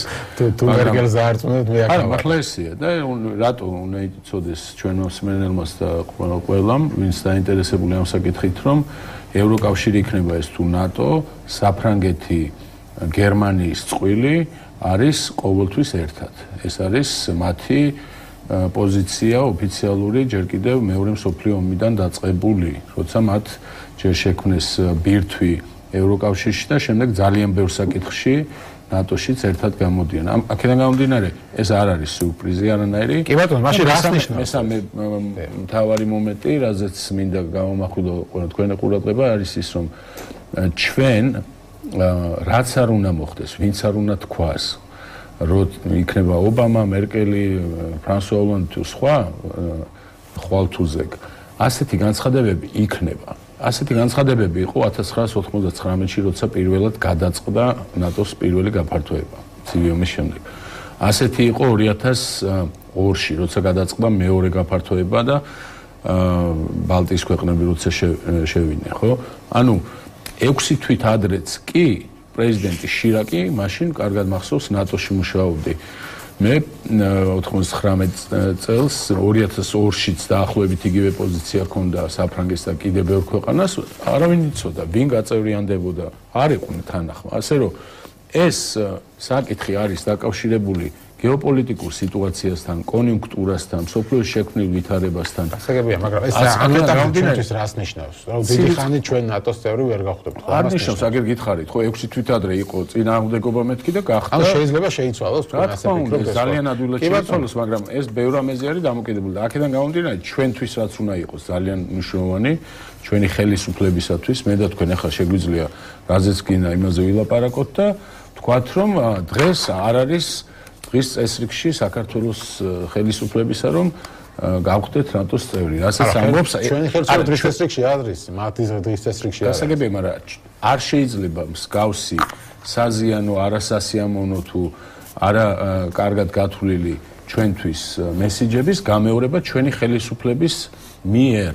ეს იმას ნიშნავს, რომ შენ ეთანხმები, შენ გარკვეულწილად ამოხრუჭებ ამ პროცესს, არ აკეთებ ბევრ რამეს, რათა აი ამ რეფორმების, დემოკრატიზაციის გზაზე იაქტიურო და შენ თუ არ მიაწვევი, შენ თუ არ თხოვ, შენ თუ არ გააკეთებ ამ საკითხის პედალირებას, ვინ დაგეხმარება? გასაგებია, ბატონ პეტრე, თქვენ როგორ ფიქრობთ, პერსპექტივაში რამე შეცვალა ოლანდის იგივე ობამას განცხადებამ, თუ არ შეცვალა არაფერი? არაფერი არ შეცვალა, ვინაიდან სააკაშვილის დანაშაულის შემდეგ 2008 წელს განხორციელებული სამხედრო პოლიტიკური ავანტურის შემდეგ მიღებული იქნა გადაწყვეტილება, რომ საქართველოს ამ ისტორიულ ეტაპზე არასდროს, როგორც ნატოს წარმომადგენლები ხშირად თავდნენ ჩემთან საუბარში, აქაც ჩამოსულები never ever არასდროს არ მიიღებენ ნატოში. რას ლაპარაკობთ? ვინ გითხრათ?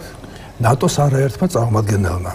მათ შორის საინტერესო იყო იცით და კურიოზულიც 2012 წელს დეკემბერში გავმართეთ კონფერენცია პოლიტიკურმა ასოციაციამ, ბატონი არჩილ გეგეშიძე სხვები იყვნენ აქტიურები და მოვიდა დევიდ სმიტი. თბილისში დევიდ სმიტი კარგად ახსოვთ. ეს იყო ადამიანი, რომელიც დაუღალავად შრომობდა, სწორედ იმისთვის, რომ დაახლოება ყოფილიყო, ბეჭდავდა წერილებს, მუშაობდა რონდელის ცენტრთან თანამშრომლობდა აქტიურად და მან თქვა ეს რებოდნენ ელენე ხოშტარია, სერგი კაპანაძეს ხვეები მეც გავხდით და დარბაზის ავსე იყო, ამიტომ შემიძლია მოყოლა თავისუფლად. მან თქვა მე დევიდ სმიტმა, ელჩმა დევიდ სმიტმა, სპეციალურ სამხედროც არის ეს კაცი. მე შემიძლია ვუწოდო ნატოს გადაწყვეტილება იმასთან დაკავშირებით, რომ არასოდეს არ მიიღებენ საქართველოს ნატოში, ანუ კონდოლიზა რაისმა რომ მე გაახვევანა ლავროვს სულ ვეუბნებოდი. სააკაშვილმა რომ დაიწყოს სამხედრო ოპერაცია, მე სააკაშვილის ნათქვამი მაქვს საქართველოში ქართველების ორი თაობა მაინც ნატოს ვერ ნახავს როგორც საკუთარ ყურებს. ციტრებ კონდოლიზა რაის. შეიძლება უპასუხო მე როგორ გნება დაასრულოს და უპასუხო მხოლოდ სიმართლეს და არაფერს სიმართლეს გარდა და ეს თქვა დევიდ სმიტმა მე შემიძლია როგორც პიროვნებამ ლაჩრული ვუწოდო და არასწორი ნატოს ამ გადაწყვეტილებას რომ აღარასოდეს აღარ მიიღებს ხო მაგრამ გადაწყვეტილება ჩვენ ოფიციალურად რა თუ რაზე საუბრობთ ხა ეს არის რაღაც კონფერენციაზე ნათქვამი მაგრამ არა ეს არის უკანასკნელის გადაწყვეტილება არის სხვა სადაც წერია რომ საქართველოს გახდება ნატო კი ეს არის ეს მთელი სირთულე ეს არის და მე მაგალითად წინ გავუსწრებ ყველას და ვეტყვი რომ მუშაობდი აქტიურად ნატოს წარმომადგენლობა მაშინ ფასო შევარდნაძეს უთხრეს რომ აი სამი მუშკეტერი ყავთ იმისთან აპარატში რომ უსათუოდ შეხვალთ ნატოში ესენი ვიყავით გელა ჩარკვიანი არშილ გეგეშიძე და თქვენი მონამორჩილი სხვა დრო იყო და ბევრს მუშაობდით და პროცესები მიმდინარეობდა კონდე იმედი რომ ბალტიისპირეთთან ერთად იმ ფანჯარაში შევაღწევდით ასე იყო მაშინ და ეს სააკაშვილის ამ დანაშაულის შემდეგ შეიცვალა ვითარება მაგრამ ბუქარესტის სამიტზე რომ გადაწყდა რომ უკრაინა და საქართველო უსაფრთხოდ იქნებიან ნატოს წევრები. ნატოს ხელმძღვანელობა არასოდეს როგორც ნატოს ხელმძღვანელობა სტოლტენბერგი ამჟამად არ გამოვა დაიწყოს იცით რა ჩვენ გადავიფიქრეთ ჯერ კიდევ 2008 წლის შემოდგომას. ეს გამორიცხულია. იმიტომ რომ ამის თქმა, ანუ რუსეთის გამო, ანუ ის გამო რომ ბაზებით გასახლა რუსეთის და იმის გამო რომ სააკაშვილმა ეს ჩაედინა ხო? ეს ნიშნავს რომ მაშინ უნდა დაშავა ნატო. ხო, მაგრამ რო კონფერენციებზე ეს თქვენ ეს ოფიციალურად კონდოლიზას უთქვამს და ნუ რა ვისმალავენ მაშინ. არ უმალავენ კონდოლიზას უთქვამს არაერთხელ მერეც და მემუარებში და ასე შემდეგ ეს წერილები არის მისი რომ მე ლავროვს ვეუბნებოდი გარანტიას ვაძლევდი რომ თუ სააკაშვილი დაიწყებს სამხედრო ოპერაციას ან აფხაზეთში ან სამხრეთ-ოსეთში ქართველების ორი თაობა კი ბატონო ესე. ეხლა ნახეთ სპეციფიკური ვითარება. სამი რატო არა, ანუ 4 აი რატომღაც 2. მე მგონი, იმიტომ რომ გამოცდილი პოლიტოლოგია და აი რაც შეეხება პროგნოზირებად მომავალს. დიპლომატიურად ერთი დღეს და ხვალ ვერ შევალს მსგავსი. ზურაბ ბაბაშიძე შეეძლო ეთქო უფრო ზურაბ ბაბაშიძეს, რომელიც ჩვენი ელჩი იყო ნატოში და შესანიშნავად მუშაობდა მის წიგნს ყველას შევთავაზებ მართლაც ლორდ რობერტსონის შესწავლით, რომელიც მაშინ გემდივანი იყო. ესე მას შეეძლო რა თქმა უნდა ეთქო რომ ხვალ ზეგ, მაზეგ და ზეგიზეგ. მაგრამ დიპლომატია და დაჭერდა ხვალ ზეგ. რეზუმე როგორია? უნდა ვიმუშაოთ გამალებით და ხმაურის გარეშე, რომ ჩვენი სტანდარტები და ნატოს სტანდარტები ეს არის დემოკრატია, ეს არის თავისუფლება, ეს არის ხელისუფლების შტოების სრული დამოუკიდებლობა. ეს არის ადამიანის უფლებების დაცვა. კი ბატონო, ეს ყველაფერი გასაგებია, მაგრამ პოლიტიკურ გადაწყვეტილებაც მისაღებია საბოლოო ჯამში. ბატონო ამუკა, ეს მოიწ ბატონ გიორგისაც მოიწვია და შემდეგ დაგიბრუნდებით. ერთ ფრაზას ხოლოდ. წლების განმავლობაში მე პირადად თუ ამერიკის მაშინდელი ელჩები და სხვა მეუბნებოდნენ, რომ იცოდნენ ჩემი სააკაშვილს თუ მართლა უნდა ქვეყნის ნატოში შესვლა, რატო ლაპარაკობს ამაზე საჯაროდ? ბალტიისპირეთის სამივე ქვეყნის ლიდერებმა ერთად აღებულებმა იმისი მეასედი არ გააკეთეს განცხადებებისა, საჯარო განცხადებებისა. ვიდრე ეს ერთი კაცი აკეთებს ერთ თვეში. თქვენ რა გინდათ, ნატოში შესვლა გინდათ მართლა, თუ გულის მოფხანა იმაზე, რომ ნატოში შესვლას აპირებთ. და ენის მაპატიეთ დარტალი. აირშიეთ, ან თუ გინდათ ნატოში შესვლა, მაშინ იმუშავეთ და ხმასნო იღებთ ზედმეტად. იმიტომ რომ ერთიანად ღიზიანდებიან ნატოს ლიდერები და რუსეთის ხელმძღვანელობა. რად გინდათ ეს? კი ბატონო, დასაგებია ბატონ გიორგი, თქვენი პოზიცია როგორია? თქვენი პოზიცია როგორია? ანუ პერსპექტივა ნატოში გვაქვს თუ აღარა გვაქვს საერთოდ თქვენი? ხო, სამწუხაროდ აღარა გვაქვს არც დღეს და ხვალ, არც ამ თაობას და არც შემდეგ თაობას და ალბათ შემდეგ თაობებსაც კი. რეალურად რომ ვთქვათ, მართლაც მე ბატონ მამუკას დავეთანხმები, არაფერი ახალი არ უთქვამს ახლა ბატონ ოლანდს. მადლობა მას იმისათვის, რომ სიმართლე თქვა და გარკვეულად გააჟღერა ის, რაც არაერთხელ გაუჟღერებიათ იგივე ობამას შარშან, იგივე ქალბატონ მერკელს ალბათ ერთი 20 ჯერა აქვს ეგ ნათქვამი ღიად კულუარებში.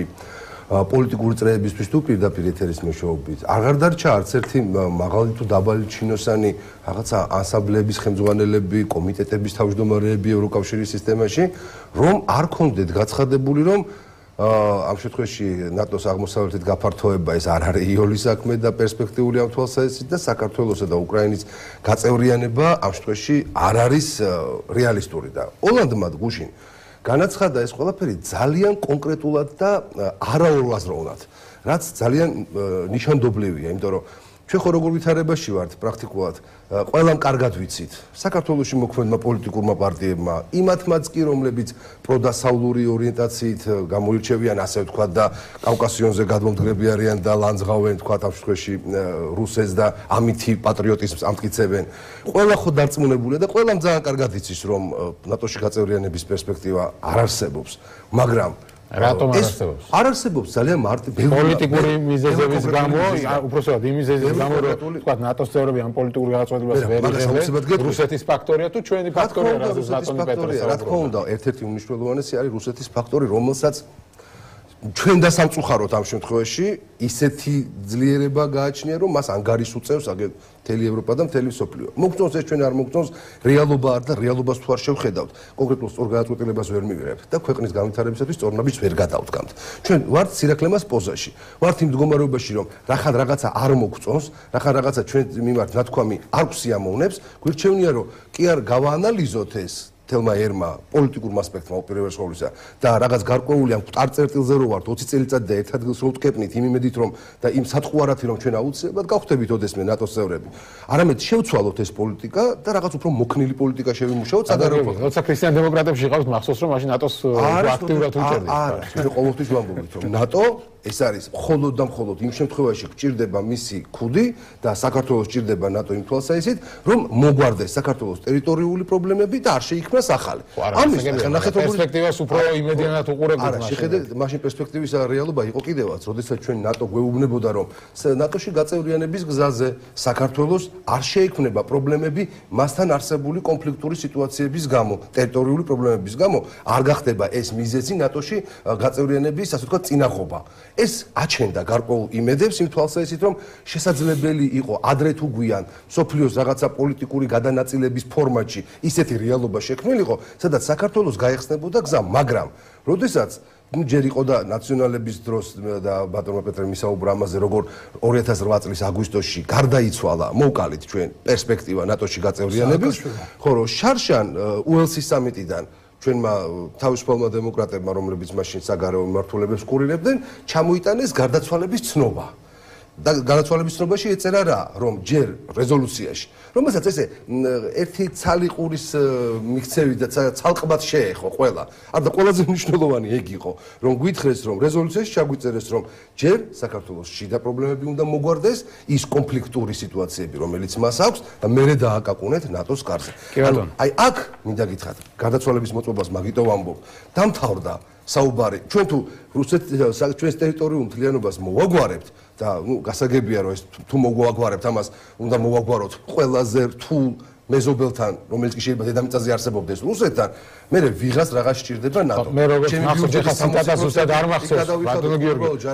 ციტატა ზუსტად არ მახსოვს, მაგრამ როგორც მახსოვს, თადასეც არ ეწერა, რომ უნდა მოგვარდეს და მე ეს იყო პირდაპირ მაგაზე აპატურებისაც მოუწია. მე მახსოვს, მაშინ დავა იყო ამ თემაზე. არა, დავა არა, მაგასთან დაკავშირებით შემდეგ, როდესაც გაჟღერდა ეს თემა, რომ იქ წერია, რომ უკვე პრაქტიკულად უკვე ჩვენ უნდა მოვაგვაროთ ჩვენი პრობლემები და მე რევიზიონოთ ნატოს შესვლაზე, მაგაზე მოუწია ჯეიმს აპატურებისაც ახლა იმიტომ ვამბობ, იყო ნუმერიულობთ, მაინც გახდებით ოდესღაც წევრებიო და ანუ ჩვენ გისმენთ. ჩვენ გვყავს ორი ნატო სკეპტიკოსი, ასე ვთქვათ. ნატო სკეპტიკოსი არა, რეალისტები. არ ჯერათ, კი ბატონო, რეალისტები. თქვენ რა გაძლევთ მაშინ საფუძველს, რომ უახლოს მომავალში შეიძლება გავხვდეთ ნატოს წევრი. ხო, ის მაგალითი რაც მოიყვანეთ, რომ 6 თვეში შეიცვალა შემდეგ, თქვათ ბალტიისპირეთში. უამრავი მაგალითი არის ამისი. ჯერ ერთი დავიწყოთ და მარტივი ფუნდამენტური საკითხიდან, ხო? ჩვენც ნატო თვითმიზანი კი არა, ჩვენც თვითმიზანი არის საქართველოს დამოუკიდებლობა, მისი უსაფრთხოების გარანტიები, რომელსაც არავინ იძლევა უკეთესად ბოლო 70 წელია მინიმუმ ვიდრე ნატო. ევროპაში. ამაზე საუბარი. ეს გარანტიები ვერ წესდება ამის აუცილებლობა დადგა. გასაგებია. ჩვენ თუ ამ ალიანსს ისე შევხედავთ და ეხლა ეს დეფეტისტური რაღაც წაგებიანი და ეს ფატალური შედეგებით არ შევხედავთ, ძალიან კარგი იქნება, იმიტომ რომ უამრავი მაგალითი ამის. გერმანია გაყოფილი იყო 50 წელი ხო თითქმის. ბალტიის ქვეყნები როცა შევიდნენ 2002-ში როცა გადაწყდა მიიღეს პოლიტიკური გადაწყვეტილება, არც ერთ ქვეყანას არ ქონდა საზღვრები დადგენილი რუსეთთან. ანუ არ იყო ეს დელიმიტაცია გაკეთებული. ამის გარდა რომ დავიწყოთ ლაპარაკი ნატოში გაწევრიანებაზე, ეს არის პოლიტიკური ნების გამოხატულება, ხო? პოლიტიკური ნება არ იყო 90-იანებში ძალიან დიდი ხნის განმავლობაში, მაშინ როცა პოლონეთი, დიდი ქვეყნები ძალიან მონდომებული იყვნენ, საერთოდ არ იდგა ეს საკითხი. ერთი 10 წელი დაჭირდა მინიმუმ იმის მომზადებას, რომ შეგუებოდა დასავლური პოლიტელიტა იმას, რომ ეს არის მათ ინტერესებში. რა თქმა უნდა, ხელი შეუწყო რამ მაშინ 90-იანებში რუსეთის სისუსტემ, ელცინის პერიოდში, პირველ წლებში პუტინის ხელისუფლებისას. ეხლა სხვა ვითარება შევხედავთ ძლიერ რუსეთს, რომელიც უკრაინაში ფაქტობრივად ომი დაიწყო. ხო და ამას ვლაპარაკობ. ანუ პოლიტიკური ნება მაშინ იყო, დღეს არ არის, ხო? რახან ამბობს ობამა, მერკელი, ოლანდი გვესმის, განა არ გვესმის, მაგრამ ალტერნატივაში არც მაშინ არ იყო პოლიტიკური ნება. ჩვენ ვერ მოხდით გადანაწილების რომ დასავლურში აგანაში მოხდა. ამის ალტერნატივა არის ორი რამე. პირველი დღეს სტუდენტმა მკითხა, აბა რა ვქნათ ესე რომ არ ვიღებენ. მეუთხარი ჰარვარდში თუ გინდა წასვლა, ერთხელ არ მიგიღეს, ორჯერ არ მიგიღეს, სამჯერ, ხო? შეეცდები, მოემზადები ვიღაცებს უკეთეს პროფესორებთან ივლი გაიცნო. ესე არის, ეხლა რა ვქნათ, გავანებოთ თავი, ევრაზიის კავშირში შევიდეთ, პუტინს ისე დაველაპარაკოთ, რომ იმას ვიზამთ, რა ქვია, მოულბობთ ხასიათს და დავარწმუნებთ, რომ ჩვენი შესვლა იქ არ არის პრობლემა თუ რა. ამიტომ ჩვენი თავარი მიზანი რჩება კვლავ იგივე, არის ცუდი სიტუაცია სამწუხაროდ უკრაინის გამოც, მთლიანად პოლიტლიდერების არაპოპულარობის თუ არც თუ დიდი სტეიტსმენობის, ანუ სახელმწიფო მოღვაწეობის გამო იგულისხმება ამ შემთხვევაში ობამა, თუნდაც მერკელი ნაწილობრივ, სხვების ოლანდის საერთოდ ყველას მაგით ვაწყნარებ, რომ 13% ქონდა ის სანამ შარლი ებდო მოხდა პოპულარობა, ანუ იმდენად არაპოპულარულია და იმდენად არ აქვს მის წონას, მის სიტყვას წონა ევროპაში, რომ ნაკლებად უნდა უყუროთ. ანუ რას ვლაპარაკობ? უნდა დამწიფდეს კრიტიკული მასა პოლიტიკური ნების, მომზადების დასავლეთში, დასავლეთის დედაქალაქებში, რაც ზოგ შემთხვევაში პოლონეთი და სხვები იყვნენ 10 წელი დაჭირდა, 15 წელი დაჭირდა ბალტიის ქვეყნებს. ჩვენ კიდევ უფრო მძიმე სიტუაციაში ვართ ესმის და ის აბსოლუტურად არ დავეთანხმები იმ მოსაზრებას, რომ საქართველოს რუსეთის ომის გამო ეს მოხდა. არა, ეს მოხდა იმის გამო, რომ ბუქარესტში როგორც მოხდა და გადაწყდა ეს წინ უსწრებდა ჩვენს ომს, როცა არ მოგვწეს მაპი, ეს მაშინვე შეიმჩნეოდა. შეიმჩნეოდა, იმიტომ რომ ბუშის ბოლო წელი იყო, ძალიან რთული ვითარება იყო მაშინ რუსეთთან, ანუ უკვე პუტინი თავისი აგრესიულობით გამოირჩეოდა. აქედან ნამდვილად რას ვამბობ? ომი და ტერიტორიული მთლიანობის აღდგენა, რომ მივაბათ ნატოში გაწევრიანებაზე, ეს ფორმალურად არ არის, შეიძლება მოქმედებს ეს, რა თქმა უნდა, ძალიან მოქმედებს, მაგრამ იმისი თქმა, რომ ჩვენ ახლა გავანებოთ თავი, საერთოდ არაფერი ეს ამყარებს პრორუსულ ორიენტაციას, არავითარ პრორუსულ ორიენტაციას საზოგადოებაში აბსოლუტურ ნიჰილიზმს რა ესე რა რახან სტრატეგიული მოწმინება იყო და არ მიიღებს ნატო, ამიტომ პრორუსული ორიენტაციის სიმართლის აღიარება, რეალობის თვალში ჩახედვა, იმის დამტკიცება, რომ იმის დამტკიცება იმაზე რომ დავიჯეროთ ელემენტარულად, რომ ამდენი ხალხი გვეუბნება, რომ ნუ იტყუებს თავს, ნუ დაფრინავთ ილუზიებში და ჩვენ თუ პარალელურად იმასაც გვეუბნებიან, რომ კარი ღიაა. ჩვენ თუ კარი ღია არა ის თვითონ ვარდავთ, ახლა არაფერი კარი არ არის ღია, ნუ ყველა თავს თვითონ გვატყუებენ როგორ ფიქრობთ? ოლანდმა თავისი განცხადება გააკეთა, გუშინ მარტო რაც მოუვიდა თავში და თავის სურვილი გააჟღავნა და ძალიან უცნაურად და ძალიან ლოგიკურად არ დაემთხვა. მეგეთქვით რატომ განაცხადა და მთავარი ჩემი და მაბადე სოჭის მეთი მინსკის მინსკის შეხვედრაზე 100%-იანი მე ლავროვის განცხადებაც მივხვდი რატო გაკეთდა ორი კვირის წინ რომელიც აი ცოტა უცნაურ დროში არაადეკვატურად ჩანდა მაგრამ ოლანდის გუშინდელი განცხადების ზუსტად მივხვდი რატო გაკეთა განცხადება ლავროვს ოლანდმა გააჟღერა ის რა შეთანხმებაც შედგა მინსკში როდესაც ძალიან კონკრეტულად გამოჩნდა რომ რუსეთს შეპირდნენ რომ თუ ის ხელს აიღებს უკრაინის ბოლომდე განადგურებაზე და შეჩერდება იქ სადაც ეხა შეჩერებულები არიან და დებალცევოს აღარ გაცდებოდა ეს უბედურება რაც იქ ტრიალებდა შესაბამისად იღებდა ვალდებულებას ამ შემთხვევაში საფრანგეთი და გერმანია და ძირითადად ნატო რომ ნატოს აღმოსავლეთით გაფართოება არ მოხდებოდა ხოლო იმ ქვეყნებს რომლებსაც განაცხადი აქვს შეტანილი ეთქმება უარი ეხლა წარმოვიდგინეთ ლავროვმა რატო გააკეთა ერთი კვირის წინ განცხადება მე ერთგვარი რომ დავხოცეთ მაგის გამო ერთ დღეში შევალ თუ ორ დღეში ნატოშიო იმიტომ გააკეთა ლავროვმა რომ შეახსენა ამ შემთხვევაში ძალიან კონკრეტულად შეხვედრის მონაწილეებს რომ გასაცხაებელი და გასაჟღერებელია ის შეთანხმება თქვენი ვერსია გასაგებია გადავასრულებთ დავასრულებინოთ და შეგვიძლია მოვიტყუოთ თავისე და თავი ჩავრგოთ ბუჩქებში და შეგვიძლია გასაგებია ბატონ გიორგი დაასრულეთ ბატონ მამუკა ძალიან მიყვირს აი ის სიამოვნება რითაც ამაზე ორივე საუბრობთ აი ისე რომ ესე იგი ჩავიქნიოთ ხელი აი ლავროვმა ეს გააკეთა ესე იგი ევროპა დაამარცხა ევროპა დაარწმუნა იმაში განაცხადოს რომ ნატოში არ გავწევთ როგორ ლაპარაკობთ რა ვქნა საზოგადოებას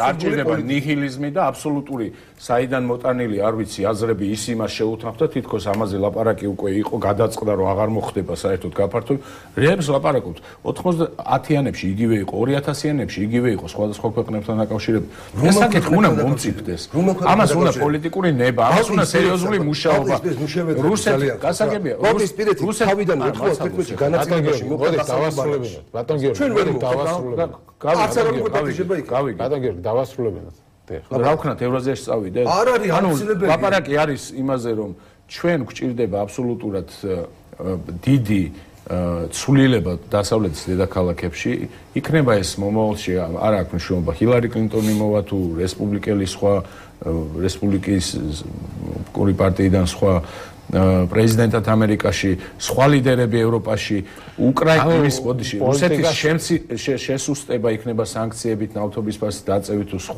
სხვა აქციებით იმისათვის, რომ ეს მომწიფდეს. ეს არის მრავალ პროფილიანი საკითხი, რომელშიც დიდ როლს თამაშობს როგორც პოლიტიკა, ასევე ეკონომიკა და რა თქმა უნდა ქვეყნის სიძლიერე. და რა გიჩვენებთ, რამდენი წელი მეგობრებოდ? არა 4 წელიწადში ერთხელ ბატონო მამუკა კარგავთ საქართველოს ტერიტორიის კონკრეტულ ნაწილს. არ ხდება ესე გარანტიით დავკარგეთ, მე აფხაზეთი დავკარგეთ, მე გალი დავკარგეთ, მე საქართველოს სოფლების წვდომა დავკარგეთ ცხინვალის რაიონში. თქვენ რას გვთავაზობთ? მე 2008-ში დავკარგეთ ახალგორიაში. კიდე დავკარგოთ. აი ამ აბსურდული განაცხადოს საქართველოს აღარ უნდა ნატოში წევრობა. მინიმუმს მაინც მოახერხებ. პუტინი იტყვის რომ აი რა კაი ბიჭები არიან, ახლა მეტი აღარაფერს აღარ გავაკეთებ. კირიმში რა მოხდა აღმოსავლეთ უკრაინაში? საფრთხის მატარებელი არის ამ ყირისა პუტინი გვეტყვის რომ შეგვეცოდებით და ასე შემდეგ. ბატონ გიორგი, ბატონ პეტრესაც უნდა ვიცეთ. ეს არის რეალურად დავადგებით იმ გზას რომ მოლაპარაკების პერსპექტივას გავარჩევთ. სტრატეგიული სანამ ჩვენ აქ საფრთხის მატარებლები ვართ, მოლაპარაკების პროცესს ვერ ვაწარმოებთ. არ ვაწარმოებთ მოლაპარაკების პროცესს. საქართველოს ჭირდება სტრატეგიული მოთმინება, განვითარება, თავისი მიზნებისგან არ გადახვევა და არა პრორუსული იზოლაციონისტური პოლიტიკა. ბატონო? და ნაკლები ყბედობა ოფიციალური პირების მხრიდან. როცა ზურაბ ბაბაშიძე ამბობს, რომ მოსკოვშიც და თბილისშიც და სხვა ბრიუსელში შესანიშნავად იციან, რომ არც დღეს, არც ხვალ, შეეძლოთ თქვა, არც ზეგ, არც მაზეგ, ხომ? ეს არის საჭირო და სასარგებლო განცხადება საქართველოს უსაფრთხოებისათვის და ამას ნატო შტაბ-ბინაში სადაც ბატონ ზურაბ ბაბაშიძეს ძალიან კარგად იცნობენ. ზუსტად ასე აფასებენ, მე ეს ვიცი. როცა მე მეკითხებოდნენ წლების განმავლობაში უკვე კოცები რომ მოვიდნენ ასე უწოდებენ. ოცნებას ხო მეკითხებოდნენ დიპლომატები მეკითხებოდნენ კი მაგრამ აი ალასანია რო აკეთებს ამ განცხადებებს ამ იარაღზე რა არის ის მე ყველაფერი ეს დავწერე ვიცი რომ ვერ მოვასწრებ ამიტომ მაყურებელს თავაზობ კვირის პარტაჯიზე ჩემი პერსონალური ბლოგი მაქვს იქ ყველაფერი ანალიტიკურ წერილებში არის და შეიძლება გაეცნოს მაგრამ მინდა ერთი თქვა და ძირითადი 99 წელს 9 აპრილის შემდეგ სოიუდისის წარმოადგენს შორს მოწავა. არა, შორს არა, თავარი. ინტერვიუში ამბობს ლიტვაში, რომ ჩვენ ვაბრალებენ რომ SSR-დან გასვლა გვინდა. რა სისულელეა, რა პროვოკაცია. ჩვენ გვინდა ერთადერთი ლენინური პრინციპების გამტკიცება. სუვერენიტეტი და ასე შემდეგ. და არა ის, რასაც სილს გვწამებენ. არ გვინდა. ეს თქვა? ეს თქვა საიუდისის ლიდერმა. იქაურის ახლო ფრონტის ლიდერმა. მერე ეს კაცი ლიტვის სეიმში იყო იმ კომიტეტის თავმჯდომარე, რომელსაც ევალებოდა ნატოსთან კანონმდებლობის სრული კომპილაციის შემდეგ ლიტვა შედის სხვებთან ერთად. აი რას ქვეს რომ სამივე ქვეყანამ 100-ჯერ ნაკლები განცხადება გააკეთა ჯამში, ვიდრე თქვენი სააკაშვილი ერთად. ანუ თქვენი რეცეპტი არის რომ ნაკლები ვილაპარაკოთ და ვიმუშაოთ. და ესეა, რა თქმა უნდა, ფანჯარა შეიძლება გაიხსნას, მაგრამ ახლა არა, ნამდვილად არა. მე მინდა ერთის დავამატო. დღეს ისეთი გეოპოლიტიკური ვითარებაა, რომ ბალტიისპირეთის ქვეყნები, დალია გრიბაუსკაიტე, Washington Post-ში, საშან სექტემბერში ყვირის ქალი, რომ ჩვენ უნდა შევარცხინოთ დასავლეთის ლიდერები. ანუ ოლანდი, მერკელი, ობამა და ასე შემდეგ. ნატოს აღარ უნდა თავისი საკუთარი წევრების დაცვა, ჩვენი დაცვა აღარ უნდა. ჩვენ უნდა ვიყვიროთ ამაზე. პოლონეთის მაშინდელი საგარეო საქმეთა მინისტრი სიკორსკი ამბობს საოცარ ფრაზას ბოდიშს ვიხდი ყველასთან, რომ სამწუხაროდ ჩვენ პოლონელები, ჩვენი მთავრობა დიდი ხანია ორალური სექსით ვემსახურებით შეერთებულ შტატებს. და იკითხება მისი მოსაუბრე პოლონეთის ცნობილი პოლიტიკოსი. და რატო ამბობ ამას? იმიტომ რომ ჩვენ ცალკე ვაღიზიანებთ რუსეთს, ცალკე ვაღიზიანებთ მერკელს, გერმანიას და ვღებულოთ პასუხად ნოლს. სვანერი ვითარებაა. ძალიან დიდი სიფრთხილე გმართებს. მე ვეკითხებოდი სიფრთხილე ერთია და მეორე პოზიციების საერთოდ გადახედვა, როცა ლაპარაკობს ისა თუ ის ქართველი ხელისუფალი იგივეს, რასაც ლაპარაკობს ამ შემთხვევაში ოლანდი თუ სხვა ლიდერი, ეს ნიშნავს, რომ ჩვენ ამისკენ არ მივისწრაფით. ეხლა მე ვთქვა, რომ მე აღარ მივისწრაფი, მაგრამ ჩუმჩუმად რაღაცები ვაკეთებ. ეხლა ესე არ ხდება დიპლომატიაში, ხო? დიპლომატიაში მთავარი რაც არის კარგად დრო ვიცი, იმიტომ ამბობ. შენი პოზიციების მუდმივად თანმიმდევრულად გატარება და არ გადახვევა კონიუნქტურის დავის მოტყუება საჯარო განცხადებებით, რომელიც არის ტყვირი და დემაგოგია და ზიანს დიდი მადლობა. სამწუხაროდ ჩვენი დრო ამოიწურა, მე მინდოდა ასევე დღევანდელ განცხადებაზე მოგერინის და იოჰანეს ხანის გაგვეკეთებინა, მაგრამ ვეღარ ვასწრებ, სადაც თქვეს, რომ რიგი სამიდან დაკავშირებით კარგად უნდა მოვიფიქროთ უვიზო რეჟიმთან, რას ვიზამთო, აქაც რაღაც კითხვები გაჩნდა, თუმცა ვნახოთ საბოლოო ჯამში გაირკვევა. დიდი მადლობა. აი იგივე მისში, რომ ძალიან დიდი ალბათობით ჩვენი მოკავშირეები აღარ აღარ უვიზო რეჟიმს აღარ მოწევს. კი ბატონო, ნახოთ, დიდი მადლობა. ნახოთ საბოლოო ჯამში რა იქნება მაისში. დიდი მადლობა გიორგი ახვლედიანი, მამუკა კუდავა და პეტრე მამრაძე იყვნენ ჩვენი სტუმრები. გადაცემა რეზუმეებით დასრულებულია. მე ხვალამდე გემშვიდობებით.